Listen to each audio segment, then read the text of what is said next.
Percaya deh, Tuhan itu ngasih rezeki itu dari tempat yang diduga-duga. Kalau kita ngebuka rezeki buat IKM, itu kan satu IKM itu misalnya mereka punya keluarga, ada 5 orang aja. Itu tiap hari mereka anaknya kan butuh susu, butuh makan. Kalau mereka berdoa, ya Tuhanku kasih aku rezeki. Dari dia doanya bisa kena ke kita. Enggak, kita kan nggak tahu itu made in China apa enggak. Kalau kita ngeliat di produk di Tokopedia, atau di TikTok, atau di apa, begitu kita gini kan, harganya pasti nggak pernah kita lihat nih buatan mana nih, nggak pernah. Pasti lihat price, kita pasti lihat harga. Oh, ini lebih murah, cuma lihat aja speknya apa sih. Oh, pakai kulit. Oh, ini satu sintetik. Oh, ini gini. Oh, ya udah begitu. Nggak pernah dilihat nih barangnya di buatan mana. Gitu. Karena kita kan ya price sensitif juga kita sih, price sensitif ya.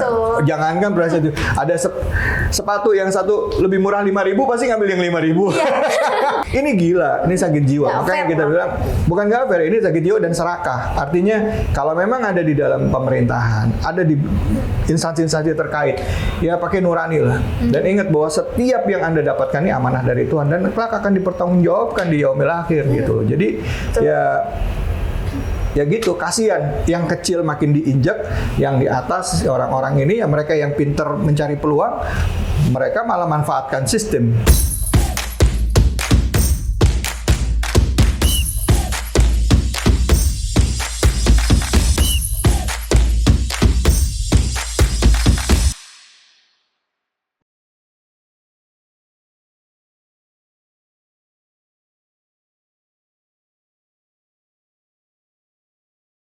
Kalaupun sama sekali ya dari bahan baku juga. Oh, ini dia bahan baku kita nggak bisa total karena ada bahan-bahan yang memang komponennya masih kita harus terpaksa harus ambil. Seperti apa nih contohnya nih Pak?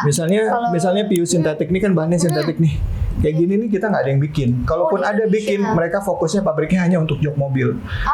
Nah, kalau untuk sepatu mereka nggak bikin sintetik ya. Mau nggak mau kita harus bikin karena kuotanya nggak cukup. Kalaupun mereka bikin terlalu sedikit buat kita. Nah, itu sintetik tuh contoh kayak gini. Ini putaran gini nih di sini nggak ada. Nah, kita mesti impor. Terus kayak outsole ini kita bisa bikin. Ini kayak gini nih lokal. Ini lokal. Tapi ada juga outsole yang harus impor. Yang misalnya kayak model-modelnya mirip kayak brand-brand terkenal tuh yang ada kayak kalau kita nyebutnya bus. Ya, jadi Eva-nya itu foamnya itu bus. Jadi empuk kenyal. Nah, itu lokal nggak bisa bikin. Bukan nggak bisa, mesinnya nggak ada. Yang bekerja di industri itu nggak ada. Terus bahan bakunya, bijinya nggak ada. Nah, hal-hal seperti ini akhirnya jadi batasan buat kita untuk berkreasi. Nah, akhirnya kita minta allowance. Oke lah, kita nggak bisa menghindari yang namanya free trade, tapi setidaknya komponen itu, ini kan paling cuma satu dari sekian banyak komponen. Seenggaknya ada 2 atau 3, kalau emang kepaksa impor. Tapi jangan semuanya, duluin yang lokal. Sampai di asosiasi kita tuh kita bilang, usahain kalau emang nggak bisa sampai 100%, 50% harus dari produk IKM, industri kecil menengah. Supaya apa? Ada trickle down effect. Kalau kita orang ekonomi, kita ada namanya trickle down effect. Jadi efek tetes. Jadi netes tuh uang ke industri kecil menengah. Tapi kalau misalnya kita bikin ke kita semua, kita nguasain semua, kapan dong teman-teman kita yang usaha kecil menengah bisa dapat uang? Betul. Kapan mereka bisa dapat rezeki? Sedangkan satu sisi pengusaha China, pengusaha Taiwan, mereka kompak. Mereka kasih buat sama mereka yang ada di sini. Cari dong pengusaha Taiwan juga di sana. Cari dong pengusaha Korea juga di sana. Kasih dong pengusaha China di sana. Kita orang Indonesia, jangan IKM deh, kualitasnya jelek. Padahal kalau kita didik mereka mau. Bisa bagus. Nah, semangat ini yang harus kita sama-sama. Nah, orang kita tuh harus rubah mindset. Kalau emang kita mau besar, kita harus saling guyup. Jangan mikir apa-apa tuh harus ada uangnya berapa banyak. Untungnya, aku bisa untung kalau lebih. Percaya deh, Tuhan itu ngasih rezeki itu dari tempat yang diduga-duga. Kalau kita ngebuka rezeki buat IKM, itu kan satu IKM itu misalnya mereka punya keluarga, ada 5 orang aja. Itu tiap hari mereka anaknya kan butuh susu, butuh makan. Kalau mereka berdoa, ya Tuhanku kasih aku rezeki. Dari dia doanya bisa kena ke kita. Terus kalau mereka ekonominya kuat, seenggaknya kan punya dampak juga buat kita ke dalam. Nah, ini yang saya pengen. Kalau bisa perusahaan-perusahaan lokal ataupun PMA yang ada di Indonesia, mereka juga penanaman modal asing Indonesia, mereka juga dikasih kewajiban sama pemerintah. Lo pakai dong produk lokal. Harus pengusaha lokal. 20% at least kalau emang lo nggak mau. Atau nggak 30% harus pakai produk lokal. Nah, supaya apa? Supaya ada transfer ilmu, nambah wawasan. Terus juga industri kita jadi makin kuat. Tapi kalau nggak ya susah. Gitu. Jadi penting bagi kita untuk kayak tadi bilang filosofinya bersama-sama. Jadi bersama-sama, beriringan, pengusaha besar, kecil, menengah, yang kecil jadi besar, yang menengah juga makin besar, yang besar juga bisa kita naungin yang di bawah, dan besar juga pastinya akan semakin besar. Nggak mungkin mereka bahkan kita kalau dia kenapa-kenapa yang kecil mungkin bisa support, aduh sayang ya kita apa yang bisa kita bantu Pak, pasti begitu deh, nggak mungkin nggak. Gitu. Menarik banget nih Pak David ceritanya. Nah, aku juga tadi dengar nih Pak David kalau misalnya memang tidak bisa 100% kita buat di Indonesia. Apanya? Gitu. Komponen? Untuk komponennya. Iya, komponen gitu. ya. Nah, sekarang itu kan banyak banget nih Pak, koreksi kalau misalnya aku salah ya Pak, banyak banget pabrik-pabrik entah itu Korea atau China itu membuka di Indonesia, apalagi untuk sepatu. Betul. Entah itu di Karawang, entah di Cikarang, yang baru sekarang mungkin ada di Garut juga Pak, ada Adidas, ada Nike. Tapi setelah saya telusuri, ternyata mereka itu tidak hanya membuat satu full kayak gini, jadi cuman sole-nya aja nih, gitu. Nah, kalau misalnya dari bapaknya sendiri, gitu, Pak David sendiri, ini di perusahaan ini tuh memang buatnya semuanya atau sole-nya dari dibawa dari luar atau seperti apa nih? Gitu, atau semuanya nih? Pertanyaan bagus banget. Mesti paham industri sepatu itu sangat luas, sangat kompleks. Nah, di pabrik kami ini kami spesialis cutting, sewing, assembling. Jadi kami nggak main di bikin outsole, kami ngambil dari luar, dari subkon baik itu lokal maupun PMA yang ada di sini. Talinya juga kami ngambil dari luar. Jadi di tempat ini adalah cutting bahan, terus kami jahit di sini. Setelah jahit, terus kami tempel sepatunya jadi sepatu jadi. Gitu. Nah, karena industrinya sendiri-sendiri nih teman-teman ya gitu, kayak industri tekstil ini, industri apa bahan sintetik, yaitu industri sendiri. Nah, kayak outsole ini industrinya sendiri. Tapi ada nggak pabrik yang besar yang mau produksi sendiri? Dari mulai nol gitu Pak? Ada, tapi skalanya mesti besar banget. Karena ini kan beda. Sekarang kalau kita investasi untuk bikin outsole-nya, ya ini jualan outsole sendiri aja sebenarnya udah harus fokus, nggak bisa digabung dengan satu pabrik, kecuali kita memang punya order yang rutin, kayak misalnya yang tadi udah mereknya disebut dari luar negeri, mereka itu udah pegang kontrak sekitar misalnya 500.000 pasang sepatu per tahun misalnya, setelah dihitung-hitung ROI-nya dalam waktu 2 tahun, 3 tahun, orderan udah pasti fix sekian, ya udahlah saya investasi aja tuh juga kita bikin mesin ini kebutuhannya bisa mensupport kebutuhan dari pihak-pihak kita yang kita udah kontrak ini. Tapi kenyataannya sekarang gitu mereka ngambil banyak dari Cina juga komponen. Makanya saya bilang gini, jadi gini, yang harus kita fokusin saat ini adalah membatasi barang jadi impor. Jadi barang jadi impor dari sana, karena itu yang nanti akan jadi merusak pasar. Predatory pricing itu di situ. Ya, kalau baju jadi dari Cina, sepatu jadi dari Cina, kaos jadi dari Cina. Ya barang jadi yang harus kita batasin gitu. Janganlah yang besar-besar itu juga dari China itu juga ngambilin yang pekerjaan yang UMKM. Betul. Di Bandung itu udah banyak yang teriak-teriak gitu, Kabupaten Bandung. Mereka udah, aduh Pak, kita sekarang bahan udah nggak bisa, kami udah tutup lah angkat tangan. Itu buat yang baju gamis. Di Cibaduyut mungkin ya Pak. Kalau Cibaduyut sepatu ya kan. Iya, nah, kalau sepatu Cibaduyut ya itu juga gitu. Maksudnya sekarang juga agak kalau misalnya di Cibaduyut harganya misalnya 250 dari China pakai kulit, harganya bisa 125, pasti kalau lihat, karena kita kan nggak kita kan nggak tahu itu made in China apa enggak. Kalau kita ngelihat di produk di Tokopedia atau di TikTok atau di apa, begitu kita gini kan harganya pasti nggak pernah kita lihat nih buatan mana nih, nggak pernah. Pasti price kita pasti harga, oh ini lebih murah, cuma lihat aja speknya apa sih, oh pakai kulit, oh ini satu sintetik, oh ini gini, oh yaudah begitu, nggak pernah dilihat nih barangnya di buatan mana. Gitu karena kita kan ya price sensitif juga kita sih, price sensitif ya. Jangankan price sensitif, ada sepatu yang satu lebih murah 5.000 pasti ngambil yang 5.000. Nutup ongkirnya. Iya benar ya, wajar lah, itu wajar banget. Nah cuman gimana kita harus siasati itu ke depannya? Kalau kita pengen bangsa kita ini berdaulat, ya setidaknya gini, dengan free trade yang nggak bisa kita hindari, ya kita batasin deh. Barang jadi itu kalau bisa jangan semuanya kita ambil dari China gitu. Usahain juga pemenuhan seenggaknya 70% itu dari lokal. Iya, setidaknya kita lokal kerja lah ya Pak ya. Iya, kayak yang dilakukan India. India itu kan apple to apple lah sama Indonesia. Artinya masyarakatnya banyak, orangnya juga ya begitu ya gitu. Kompleks gitu. Tapi mereka melakukan proteksi terhadap barang-barang dari China. Akhirnya pemerintahnya apa? Ekonominya jadi lebih kuat. Apa? Industrinya bagus. Sekarang India itu perusahaan bajaknya, mobilnya, teknologinya, handphone itu made in India banyak. Sepatu made in Bangladesh. Wah, gila. Kita nambah lagi iya makanya kita harus bisa fight, kita harus bisa fight dan harus bisa alih teknologi. Setidaknya mulai dari yang kecil lah, dari alas kaki. Kita nggak usah mimpi ngomongin soal mobil kalau kita buat yang kecil-kecil kita nggak diproteksi, apalagi nanti yang besar gitu. Karena yang mobil itu kan mobil aja kalau misalnya kayak sekarang lagi kita ngomongin baterai mobil segala macam, bikin pabrik baterai di Indonesia, baterai mobil. Iya, mobil itu tapi buat siapa? Betul. Buat Indonesia apa buat luar kan gitu. Nah, kita jangan mikirin yang gede tapi yang kecilnya ditinggalin, yang kayak alas kaki, celana, sepatu dan lain-lain gitu ya gitu. Ya susah akhirnya. Nah, makanya ini saya ngimbau sama semuanya, sama teman-teman yang pengen jadi usahawan, mental harus kuat, terus juga harus manfaatkan networking yang ada. Karena pemerintah juga walaupun kayak hari ini saya mengkritisi kebijakan, tapi saya juga bisa berdiri begini juga salah satu juga didukung dari pemerintahan juga. Betul. Yang melalui pemerintahan tingkat daerah dari kabupaten maupun perindustrian itu mensupport kita. Tapi di satu sisi ada kementerian lain yang juga memang dari sisi lain mereka juga tangannya keikat dengan perjanjian yang mau nggak mau gue harus kasih buka nih impor gitu kan. Nah, gimana kita kasih equilibrium, keseimbangan antara impor dengan ekspor barang kita, ataupun juga antara impor barang dengan kapasitas produksi pemenuhan kebutuhan lokal kita gitu. Kira-kira. Benar banget Pak. Sejauh ini dapat gitu ya.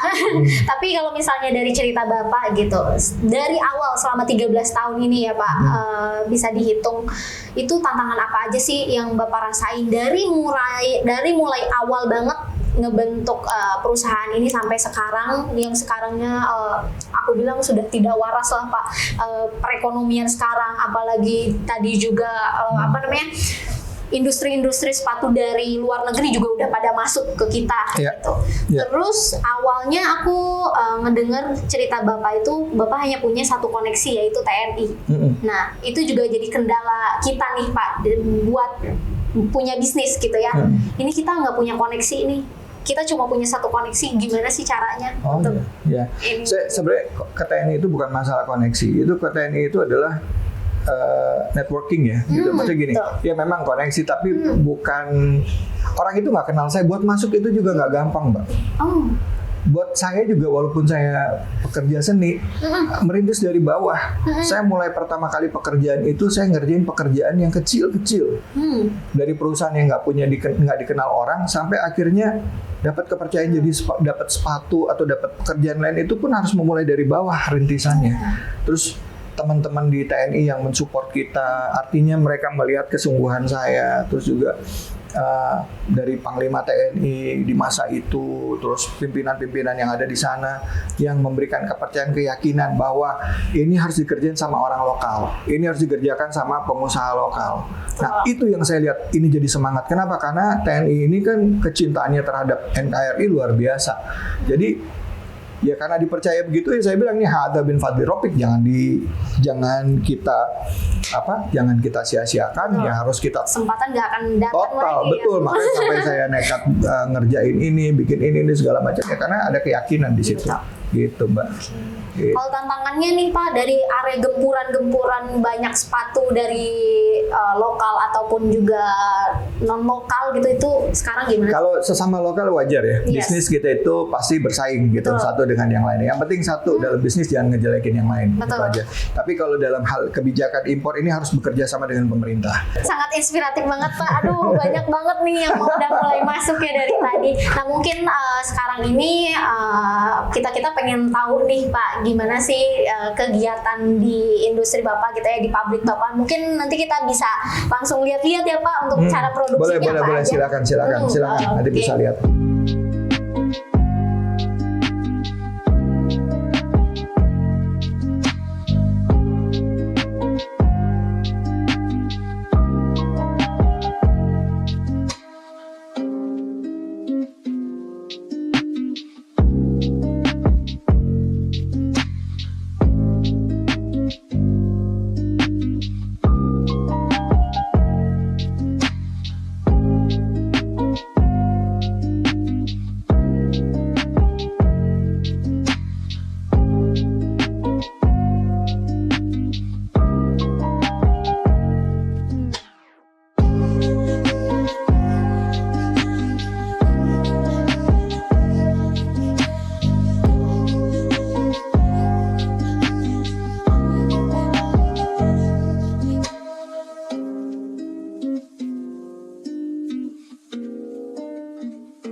tadi tuh udah jalan-jalan ya Pak dari pabriknya, thank you banget nih. Terima kasih. Nah mungkin aku sekarang pengen nanyain terkait dengan culture dari perusahaan Bapak nih. Kalau tadi kan ngomongin tentang bisnisnya, tentang sepatunya gitu ya. Nah ini aku pengen tanya terkait dengan perusahaannya. Ini kan Bapak ininya lebih ke sepatu lokal, barang-barang lokal. Nah untuk sekarang ini di perusahaan Bapak itu jumlah SDM-nya ada berapa sih? Ya, jumlah SDM kita tadinya banyak sebelum COVID. Kita belum recovery dari COVID. Habis COVID itu kita baru mulai bergerak pelan-pelan ya. Sekarang jumlah kita udah nggak banyak ya. Kalau yang tetap itu hampir 20 orang. Tapi yang lainnya itu harian sekarang sistemnya. Kita nggak bisa pakai sistem kayak dulu lagi karena memang bisnisnya masih begini. Apalagi dengan kebijakan yang masih roller coaster. Ya, kebijakannya naik, atau berubah, ada impor barang. Orang ada tuh pas gara-gara bikin kontrak, begitu impor barang dibuka, yang tadinya mau bikin sama kita, aku ngambil di Cina aja deh. Bisa begitu. Jadi kita langsung, wah gimana nih gitu kan. Nah, sampelnya bikin di kita, TKDN-nya keluar di kita. Tahu-tahu mereka ngambilnya dari China, kan bisa aja. Jadi lolos TKDN, lolos ini, tapi produksinya di luar negeri. Nah, artinya ini jadi PR buat kita. Nah, kalau di tempat kami ini, semangat kami adalah kebersamaan. Satu, bahwa perusahaan ini bukan cuma dimiliki oleh kita sebagai CEO, tapi semua yang ada di sini juga termasuk dari orang-orang yang juga mendapatkan keuntungan dari perusahaan gitu ya. Artinya secara kultural perusahaan kami ini berusaha untuk menanamkan nilai-nilai kedisiplinan, integrity ya, terus juga tertib, terus juga satu lagi juga nilai spiritual. Jadi kalau Mbak tahu di sini kita setiap sholat zuhur itu insya Allah berjamaah terus. Wajib ini berjamaah semua, ada tausi, ada kajian zuhur, terus juga ada sholat zuhur berjamaah ya. Menarik banget. Ya, terus, jadi nggak hanya bisnis tapi juga spiritualnya juga harus balance ya. Terus juga kalau misalnya ada karyawan yang tapi selama 3 tahun ini kami belum jalanin. Dulu sebelum COVID kami tuh ini jalanin umroh. Karyawan kami ada umroh, ada bonus, ada umroh, terus jalan gathering. Ya itu tadi, itu belum kita lakuin lagi sejak dari COVID karena memang bisnisnya itu masih benar-benar struggling banget. Nah jadi setelah kita mau tinggal landas, kita gagal tinggal landas pada saat COVID. Jadi akhirnya kalau orang petinju itu, kita ditinju itu jangan KO aja, dipukulin kalau bisa ngeles, jangan sampai jatuh. Kalau udah jatuh susah berdirinya. Nah alhamdulillah sekarang kita udah mulai naik lagi, kita bergerak lagi. Ya artinya satu kesimpulan yang saya bisa ambil dalam bisnis itu adalah bagaimana kita bisa sustain. Karena yang namanya challenge di dalam bisnis itu kita nggak pernah tahu. Sama kayak orang naik kapal laut. Kadang-kala lautnya itu tenang, tapi ada kala lautnya itu memang harus menghadapi badai. Nah, tapi yang paling penting pada saat kita sedang berlayar atau sedang menjalani bisnis itu adalah bagaimana kapal laut kita atau perahu kita ini selamat sampai di tujuan. Apapun yang terjadi, walaupun kena ombak, kena ini, kena apa segala macam, insya Allah sampai di tujuan. Nah, prinsipnya satu, bahwa dalam bisnis itu profit is not everything. Bahwa jalanin bisnis itu harus kita jalanin berpikir benefit. Benefit itu bisa jadi belum tentu kita dapat keuntungan secara keuangan, tapi secara networking kita dapat. Bisa jadi kita nggak dapat dari sisi finansial, tapi kita punya sesuatu yang bisa kita kasih lebih, misalnya kualitas yang lebih bagus. Terus bisa jadi kita nggak cuman sekedar dapat pertemanan, tapi setelah itu juga akan membawa teman-teman yang lain yang akhirnya bikin di tempat kita. Jadi kalau saya punya prinsip pertemanan, persahabatan di dalam bisnis, dan jangan pernah jadikan profit itu sebagai orientasi pertama, dan selalu usahakan bahwa bisnis itu adalah bagaimana caranya kita mendapatkan benefit sebaik-baiknya. Nah Pak, ngomongin tadi terkait dengan COVID nih gitu kan, Bapak juga sudah mulai kayak roller coaster lah ya istilahnya bisnisnya. Boleh diinfo nggak Pak, gimana sih caranya Bapak untuk bisa scale up nih gitu, agar bisnisnya tuh udah kena COVID gitu kan, udah roller coaster juga tapi nggak gitu-gitu aja nih gitu. Ini naik juga nih seenggaknya gitu. Nah itu gimana sih? Yang jelas setiap perusahaan pasti punya strategi masing-masing ya. Buat kita pertama sejak COVID itu bagi kita adalah pelajaran yang luar biasa, karena tantangan di mana kita dibatasi di dalam melakukan usaha itu adalah tantangan terbesar gitu. Terus kedua, pasar juga menurun karena nggak ada orang yang pakai alas kaki. Tapi di satu sisi di bisnis lain pun meningkat, kayak misalnya makanan ya kuliner dan lain sebagainya meningkat, bikin masker itu juga meningkat ya, alkes meningkat. Nah, gimana kita supaya sustain? Nah, di dalam perjalanan untuk bisa pertama sustain dulu ya, kan kalau di dalam industri itu kita tidak hanya melihat bisnis ini atau industri ini hanya dari pasarnya aja. Betul. Tapi bisnis ini juga punya ekosistem, punya di dalamnya itu ada karyawan, ya ada permesinan, ya terus juga ada bahan-bahan pendukung. Nah, yang paling penting di dalam pabrikasi atau dalam bisnis ini, khususnya di bisnis manufaktur, adalah bagaimana kita melakukan konsolidasi di dalam, karena karyawan kan pasti terpecah belah nih gitu kan, dengan penggajian kita, kemampuan perusahaan. Nah, kita gathering di dalam, kita bagaimana melakukan konsolidasi internal, baik itu dari sisi SDM, manajemen, termasuk juga menyesuaikan dengan kebijakan-kebijakan pemerintah. Itu satu. Yang kedua adalah secara kapital. Nah, untuk bisa menambah modal, nah kita harus bisa menyesuaikan antara pengeluaran kita dengan pendapatan. Pada saat spending kita nggak bisa terlalu besar, tentu ada hal-hal yang harus kita korbankan, ya kan gitu. Nah, dari situ akhirnya kita coba untuk melakukan perbaikan di dalam sistem. Nah, balik lagi dalam COVID ini kan nggak gampang ya, nggak gampang orang. Pada saat pabrik lain tutup, kami tetap buka, karena kami dapat izin kan, karena termasuk industri kami ini termasuk urgent, termasuk industri yang nggak ditutup gitu. Kita dapat izin izin dari perindustrian. Nah, yang lain pada besar banyak yang tutup, banyak yang nggak buka, ada juga yang buka tapi hanya khusus lingkungan sendiri. Nah, kami masih dapat rezeki tuh, masih dapat rezeki dari sebagai limpahan dari pabrik-pabrik lain yang tutup gitu kan. Ya, ternyata Tuhan itu ngasih rezeki dari tempat yang gede juga. Cuman galasan waktu itu istri saya bilang gini, kalau kamu liburin semua karyawan, nanti anak-anak makan apa? Istri saya ngomong gitu.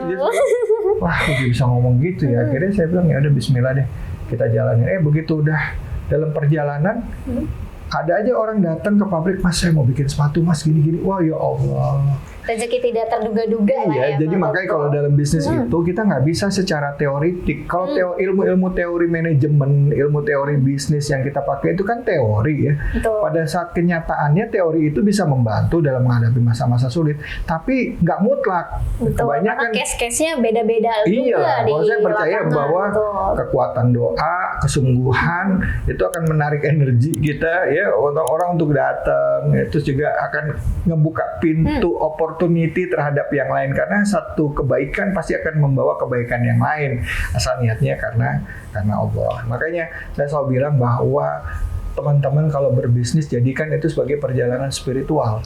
Jadi kalau kita dasarinnya karena Tuhan, ya apapun agama teman-teman semuanya, kalau karena Islam, kalau kita Islam ya karena Allah, itu akan jadi perjalanan spiritual kita. In a good time or in a bad time, semuanya akan kita ngeliatnya dari sudut pandang yang baik gitu. Balik lagi ya, harus balance lagi, itu nggak hanya dalam bisnis aja nih yang kita. Benar. Saya selalu percaya begitu, karena bisnis itu di kampus kita dapat teori, ada teori ini, teori itu, teori manajemen. Kepake, bukan nggak kepake, tapi fondasinya harus spiritual. Betul. Karena kalau kita bisnis kita nggak dasarin spiritual, akhirnya kita jadi budak. Budak apa? Budaknya bisnis. Kan bisnis itu kita ngatur bisnis, bukan diatur sama bisnis. Nah, gimana supaya supaya kita yang ngatur bisnis, hati kita sedikit aja buat bisnisnya, ya. Tapi niatnya benar-benar buat ibadah. Gitu. Nah, harus balance ya teman-teman. Betul. Oke deh Pak. Nah, aku ngeliat sih dari tadi tuh sepatu-sepatunya bagus-bagus nih. Terus juga dari cerita Bapak juga emang untuk yang di sini itu udah masuk ke brand-brand yang ada di lokal ya untuk jadi supplier. Ada ini, juga yang brand luar juga ada. Oh, udah ada. Nah, itu tapi kita kirim ke luar negeri juga ada.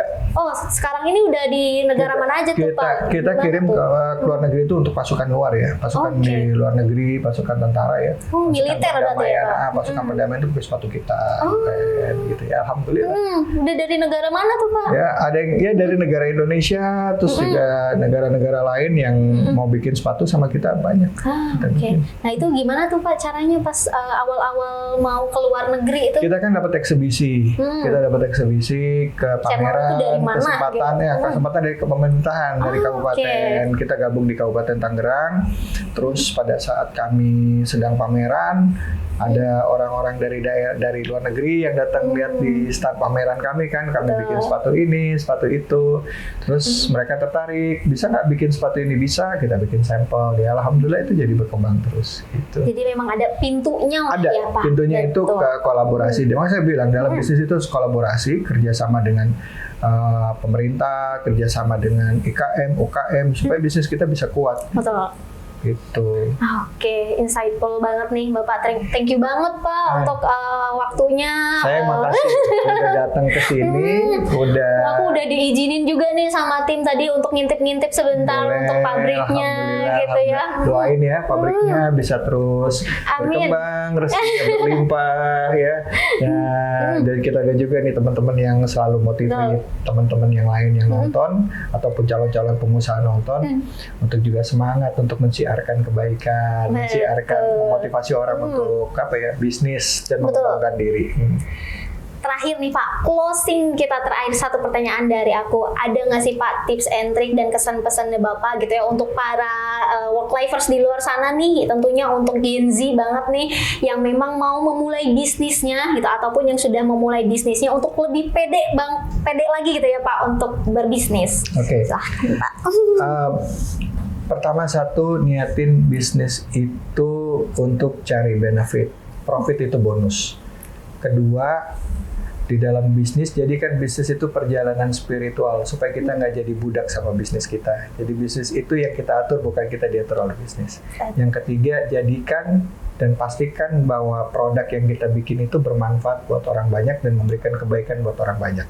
Artinya apa? Nggak cuma produknya, tapi juga hasil penjualannya. Ya, ada keuntungan, jangan kita makan sendiri, harus banyak dirasakan oleh semuanya, baik itu karyawan kita maupun juga orang-orang yang subkon di bawah kita. Jadi bisnis itu benar-benar gabungan dari orang-orang yang mendukung usaha kita, sehingga doa banyak orang ini membuat kita bisa sustain. Dan yang terakhir, yang paling penting adalah selalu minta dan berdoa sama Tuhan Yang Maha Esa, kepada Allah Subhanahu Wa Taala, semoga dilancarkan dan selalu diberikan petunjuk dan berbaktilah sama orang tua dan keluarga. Amin. Udah itu nggak ada yang lain. Ya kalau dibilang sukses banget, sukses itu relatif. Betul. Apakah dengan banyaknya mobil? Belum tentu. Bisa jadi orang banyak mobil, banyak rumah, utangnya banyak juga, ya kan? Jadi sukses itu adalah pada saat semua yang kita butuhkan itu cukup. Sudah dan cukup. Hidup kita happy. Betul. Tidur tenang, makan enak. Teman banyak. Dan jadi jangan jadi budak bisnis lah ya. Iyalah, kita yang ngatur bisnis, jangan kita yang diatur sama bisnis. Kita kerja, kita yang ngatur waktunya. Oke deh, terima kasih banyak loh Pak David untuk sesi bincang-bincangnya. Semoga thank you banget Pak. Semoga memang para work-lifer di luar sana juga semakin teredukasi kembali nih untuk bisa lebih pede lagi dalam menjalankan bisnisnya. Mungkin dari kita itu aja ya Pak. Kita pamit dulu teman-teman. Terima kasih semuanya. Work-lifer ya. Iya. Hai teman-teman work-lifers, jangan lupa untuk download aplikasi Payung Pribadi di handphonemu sekarang melalui Google Play ataupun iOS untuk bisa menikmati berbagai kemudahan gitu ya. Untuk financial tracker, kemudian juga pembelian asuransi untuk bisa memprotek kehidupan teman-teman semua dan juga untuk mengambil porsi haji yang lebih murah. Dan jangan lupa untuk mengaktifkan payung karyawan di perusahaanmu untuk bisa menikmati layanan finansial dan berbagai macam employee benefit bagi karyawan agar mereka bisa terlindungi dan stabil secara finansial. Kunjungi situs Payung untuk informasi lebih lanjut dan aktifkan sekarang juga ya.